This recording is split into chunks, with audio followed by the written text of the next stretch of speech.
There aren't many bigger names in the world of Catholic apologetics than the name Trent Horn.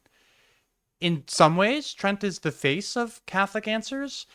I think Trent is perhaps the most well known Catholic apologist ever, particularly after his recent debate on abortion with Destiny. And so I thought it was about time for me to do some reading on what Trent Horn has read. I think that I need to offer my own mea culpa, mea maxima culpa.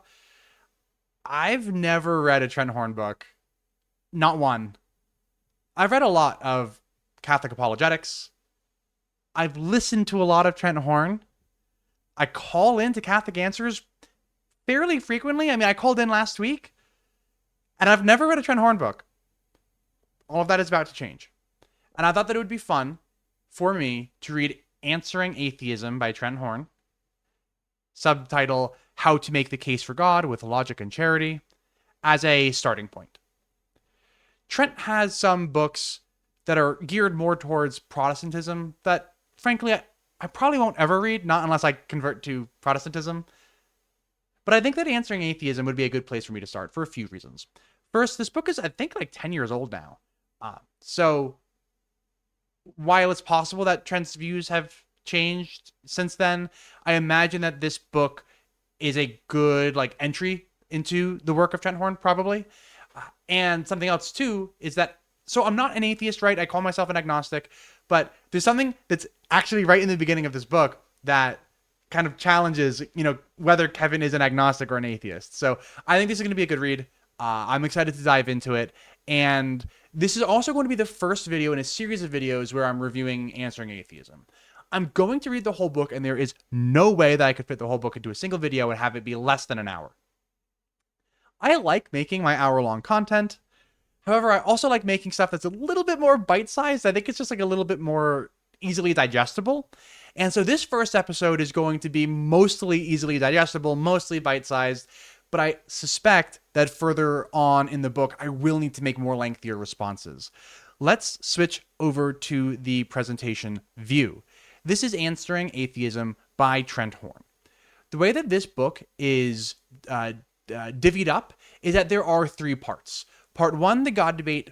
Part two, should I be an atheist? And then part three, should I believe in God?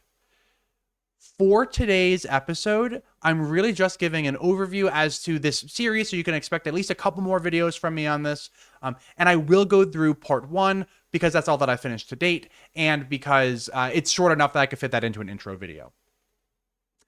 Part two, should I be an atheist, will at least get one video response, and part three, should I believe in God, will at least get one video response. But I haven't started part three yet, but just looking at it, there's almost no way that I could respond to every single chapter in part three in a video that's less than an hour. I might wind up making 2, 3, or more videos responding to part three alone, but part one is the only part within the scope of today's video. There's an introduction. This is technically before part one, but I wanted to start off on a note of agreement because I think that when you engage with work that you're probably going to do a lot of disagreeing with, it's good to highlight the points of agreement. And I think that Trent starts off on a really, on an excellent note, frankly. So on the very first page of the introduction, Trent says that we being Catholics, because this is an apologetic book, it's aimed at Catholics, we must recognize that there are powerful arguments that can be raised in defense of atheism, and that those arguments need to be confronted. Trent, I think that's a great way to start a book like this. I think it's very easy for apologetics to become very tribalistic-y and to say that there are no good arguments for atheism. And I find that to be like a little silly, equally as silly as when an atheist might say that there are no good arguments for God. It's like, not even a single one. Like there's nothing good. I can understand there's nothing that rises to the occasion. There's nothing that is sufficient to warrant a justified belief. Okay, but nothing. And Trent doesn't do that here. Let's keep reading. We scroll down. Trent sets the stage. What kind of book is this? The benefit of giving someone a simple apologetics book is that he's more likely to read it. The downside is that a shallow book may underprepare him for questions that skeptics will eventually answer. And Trent's approach in this book is a compromise between these two positions. So Trent tries to set the stage, saying that this book is a mix between an apologetics book and a scholarly work. We'll see if we agree with that by the time that we get to the end. I haven't finished anything beyond even just part 1, so we'll get there when we get there. But I do want to briefly read from the what to expect part. The remainder of this book sets out to defend the following statement. There are no good reasons to think that atheism is true, and many reasons to think it is false. This strikes me as a little weird. And Trent goes on. In that regard, I will examine atheists' arguments and show that there are, in fact, no good reasons to think that atheism is true. So he doubles down. On the page before, he says that there are powerful arguments raised in defense of atheism, but then one page later, he's saying that there are no good reasons to think that atheism is true.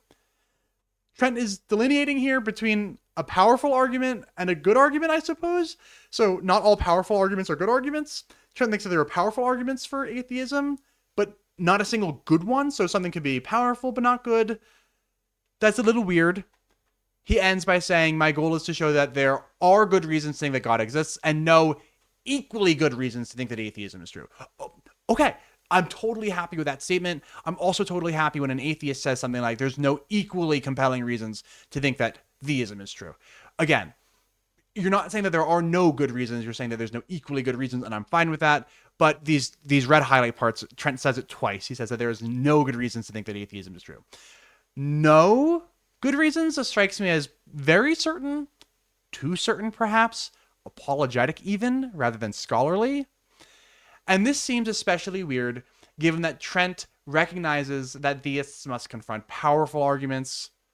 So again, we'll see if this book is really a mix between scholarly and apologetic, or if it's mostly just apologetic. I have a suspicion, but I'm not going to make a judgment until I'm actually done with the book. For now, let's move on to part 1. And part 1 is only 2 chapters, so we'll fit part 1 into this video, and then future videos will cover parts 2 and 3. Part 1 is called The God Debate. I like chapter 1 for the most part. Chapter 1 is really just, hey, let's make sure that we're on the same page when we're talking about the things that we're going to be talking about in this book. Trent starts off by, what do we mean by God? And he's just trying to define God so that we're not talking past each other. Excellent. I love that. I hate the semantic game. Let's get on the same page before we start critiquing each other's positions and talking past each other. Awesome. Love it. Trent goes on to pull quotes from like the Catechism and from the Church Fathers to defend, his definition of God. And I don't have a whole lot to say here. He says that theism is next.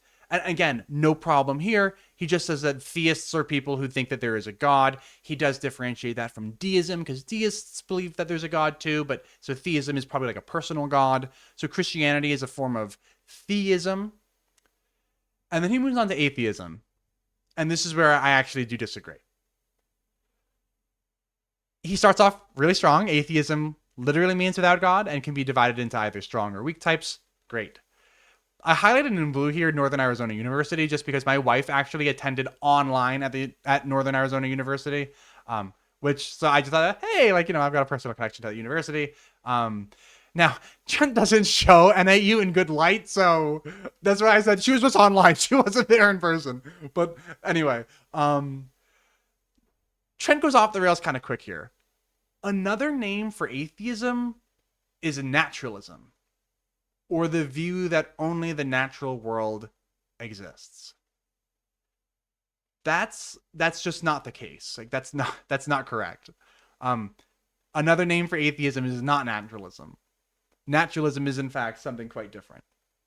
For a brief discussion on what atheism is and what naturalism is, we're going to turn to Dr. Graham Oppy in this really little book called Atheism and Agnosticism. So here it is, Atheism and Agnosticism by Graham Oppy. This is like a super, super tiny little book. I mean, look how small it is. This is just useful, I think, for actually seeing what like PhD philosophers mean when they talk about atheism and agnosticism. And then we can use this to compare and contrast what Trent Horn says atheism is and entails. So, right on page 3, Graham Oppy writes in the section 1.1, Atheists and Agnostics, the defining features of atheists and agnostics, as in the features whose possession make people atheists and agnostics, are their attitudes towards the claim that there are no gods. Atheists believe that there are no gods. Hence, in suitable circumstances, atheists affirm that there are no gods and endorse the claim that there are no gods.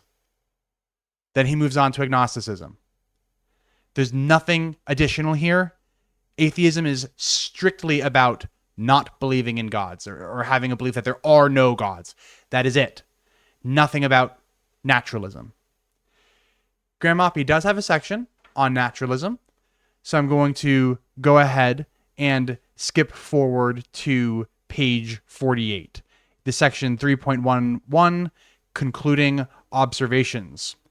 The case for naturalism that I have sketched is a case for atheism. Not all atheists are naturalists. Not all atheists will endorse this case. That's fine. Atheists who are not naturalists are free to mount other cases. However, I shall not attempt to present or assess any other cases for atheism here. Okay, so charitably, perhaps Trent is simply saying that while not all atheists are naturalists, all naturalists are atheists.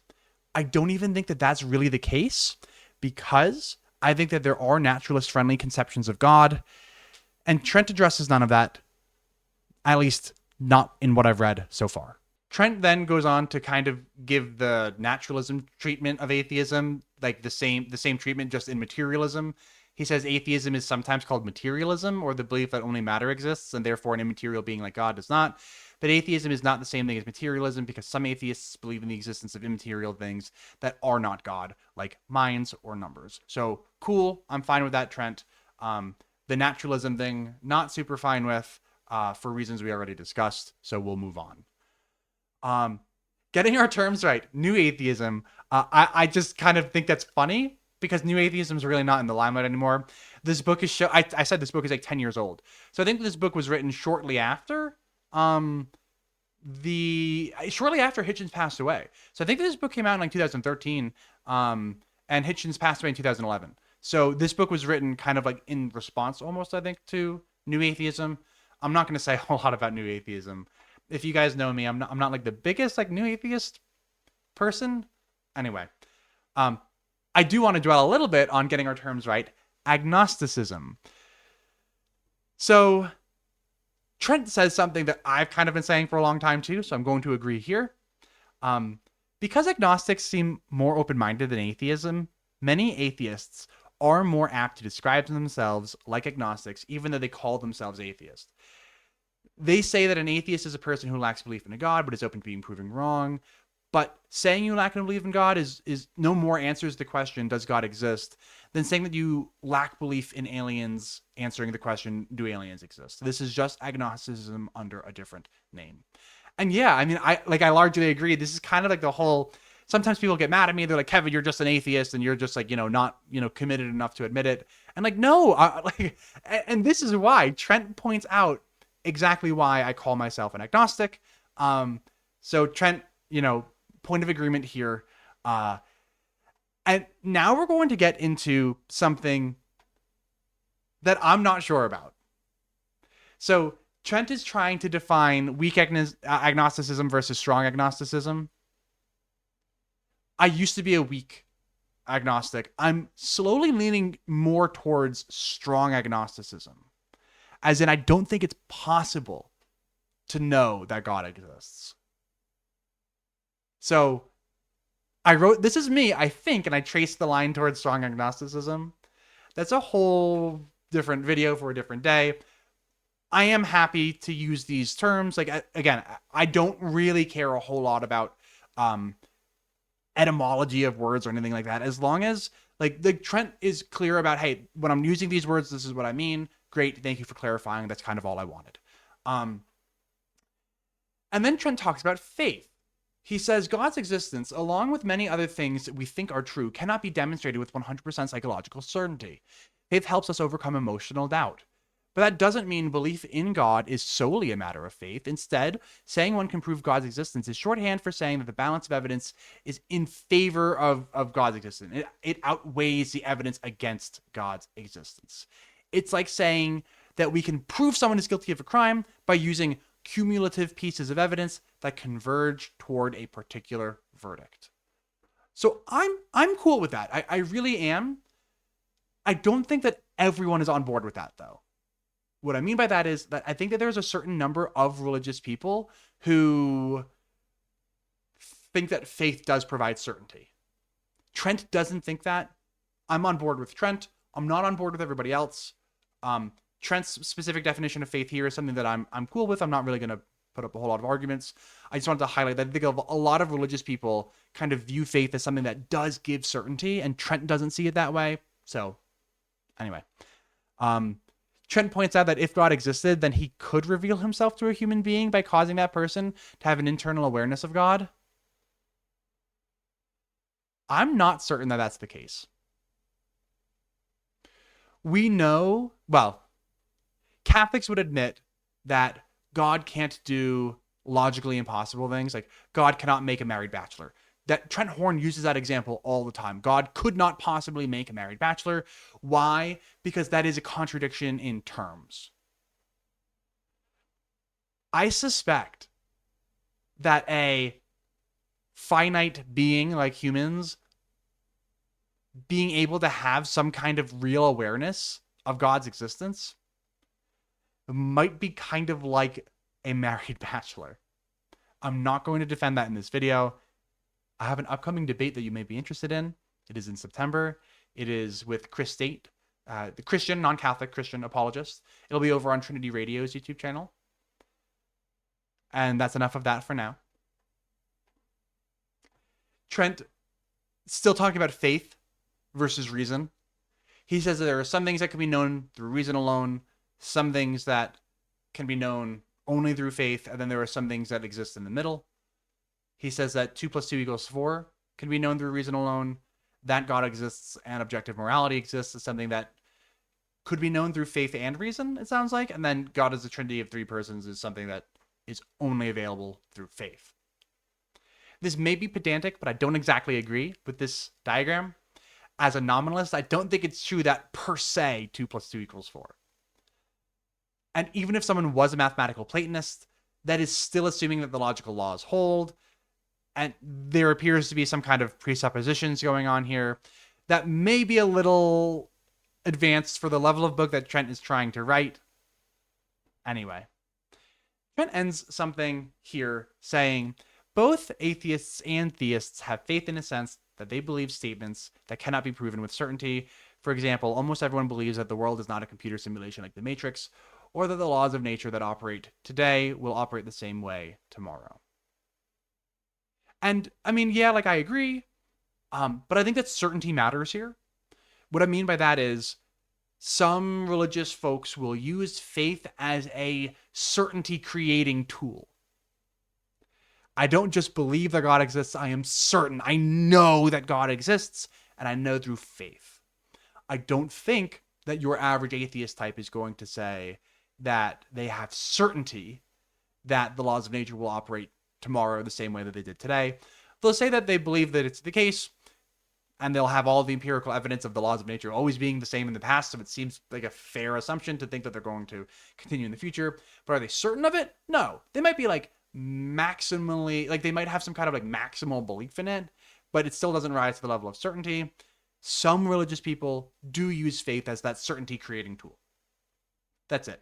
If you're a religious person who does not use faith in that way, I have no beef. That's about the end of the chapter. Trent says, should we just keep this to ourselves? This is an apologetic book, right? It's aimed at Catholics. So he says, should we keep this all to ourselves, or should we actually try to change people's mind? And he says, it's simply not true that no one ever changes his mind on this issue. Yeah, I changed my mind. Like a lot of the friends that I've made on Catholic YouTube are converts to Catholicism. So sure, maybe I'm a convert away from Catholicism, but there are a ton of converts to Catholicism as well. People change their minds on this topic every day. Being open to what's true, as opposed to what we want to be true, is exactly the right attitude we should all have concerning the existence of God. I couldn't agree more. Chapter 2 is called Getting Rid of Bad Attitudes, and this is the only other chapter besides chapter 1 that is considered within part 1 of this book. I didn't have a whole lot of disagreeing with this chapter. It's called Getting Rid of Bad Attitudes, and it just outlines 3 attitudes that theists have that are not productive to a good conversation between theists and atheists. And then it also outlines 3 atheist attitudes that are counterproductive to conversations with theists. I really don't have much disagreement here. There's one caveat that I want to make, and that's it. So this will be quick. Bad theistic attitude, number 1. No rational person can be an atheist. Do you think we just came from monkeys or something? Yeah, this is clearly bad. Theists do their cause a great disservice by ridiculing atheists or saying that it's obvious that atheism is false. Yeah. And this kind of goes back to that part in the introduction where Trent says that there's powerful arguments, but then there's no good arguments. But it's not obvious that atheism is false. It's like, oh, pick a lane. I think Trent just, when he says good, I think he means sufficient. So if he just changed the word good to sufficient, I'd be happy. Anyway, bad theistic attitude number 2 is that atheists are immoral. I was just super happy when Trent wrote that it's unclear if Hitler was an atheist. I find it hilarious that all theists are quick to point Hitler as an atheist, and all atheists are quick to point as Hitler as some kind of theist, like because he created that like kind of German, like the Aryan version of Christianity. It's unclear what his personal beliefs are, and it's silly to even. And Trent points out it's even if he was, so what? And thank you, Trent. Yes, great point. Bad theistic attitude number 3, failing to empathize. So he writes there's a book that I have not read called Why Are You Atheists So Angry? And it's like, hey, here's why atheists have been treated poorly globally for a long time. I try not to be an angry atheist. Again, I'm an agnostic, but again, I try not to be angry about religion. I think I mostly do a good job with that, although certainly, I'm a human being with emotions. But I think that failing to empathize is bad on both sides. So absolutely another good point. Bad atheistic attitude number 1, all religion contradicts science. Clearly not. Trent points out people like Father Lemaitre, the discoverer of the Big Bang, and the friar Gregor Mendel, who discovered like genetics. So yeah, that's just clearly not the case. This is the one that I highlighted in yellow. Bad atheistic attitude number 2, religion is just a product of geography. Frankly, I agree with the way that it's worded, that is a bad attitude. Just is a bad word there. Somewhat, though, applies. This is my belief. Religion is somewhat a product of geography. The fact that the number 1 predictor of your religion is geography, I think is like a interesting point. Now, obviously, just because the number 1 predictor is geography doesn't mean that that's the only reason, obviously. So that word just in there makes me agree with what Trent wrote. But I do think that if somebody is religious, they follow the main religion of that geography, and they're not really into apologetics and stuff, I think that's like a good reason to be like, okay, maybe this person is only Christian because they were born in Alabama. They've never picked up a book in their life, that could be the case. Again, the word just there makes me agree with Trent, so that's that. Bad atheistic attitude number 3, all religion is a God of the gaps fallacy. Trent points out, rightly, in my 2 cents, the God of the gaps objection also seems to commit an equivalent science of the gaps fallacy, which presupposes that any question about anything can be filled in with the answer science will know one day. I agree. I have no reason to think that all true things can possibly be known by us. In fact, I suspect that there are lots of true things that will never be knowable to us humans. And for that reason, I think that agnosticism is the superior position. So yeah, good work, Kevin, on being an agnostic. But you get my point. You get the idea. And that's really it. That's the end of chapter 2, which is also the end of part 1. Hopefully this video wasn't like incredibly long. Part 2 is called Should I Be an Atheist? And covers many chapters. This will be at least one video, if not multiple videos, and part 3 will certainly be multiple videos, probably like 3 or 4 videos or something like that. I look forward to getting to those, but in the meantime, I hope that this is a series that you all will be interested in. I like to read apologetics. I like to engage with, the most popular and the best thinkers out there. I think that Trent Horn is undeniably one of the most popular, and perhaps deniably, but in my opinion, this is the case, one of the best. Clearly one of the best defenders of Catholicism out there. If you disagree with me, that's fine. But I think that Trent does a good job. And that's why I'm reading this book. So I hope you enjoyed that. I look forward to diving into the rest of it. And until next time.